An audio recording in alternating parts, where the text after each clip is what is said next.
A day in my life as a inahan na kahit walang datong, gumugora pa rin for today's video mga jay! So anyway mga ka-Jomega, samahan nyo kaming pumunta dito sa Cancha Village Hotel located at Cagayan de Oro dahil naimbitahan kami ng kaibigan ng aking Diyosawa na maligo daw yung mga anak namin dito. So anyway mga ka-Jomega, bigyan ko lang kayo ng trivia ha. Cancha Village Hotel, dito ako nagtatrabaho dati as a front desk supervisor. Yes, I am a front desk supervisor. Huy, bongga talaga.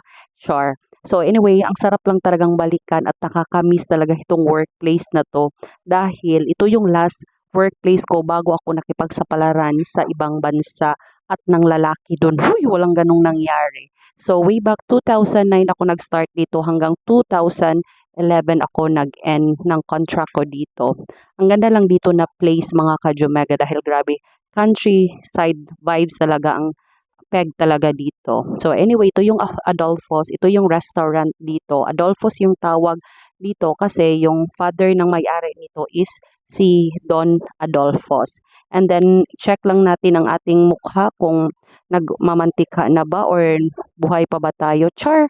So anyway mga ka-Jomega, ito pala yung mga friend ng aking anak. So may Korean at may Amerikano. O, diba bongga ang aking anak? Napakabongga na mga kaibigan, foreigner.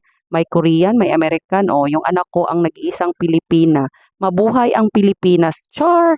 So anyway mga ka-Jomega, ito yung kabuuan ng pool nila. Ang laki ng pool dito at ang ganda ng hotel nila. Super nakaka-amaze pag gabi talaga. So, thank you for watching mga ka-Jomega.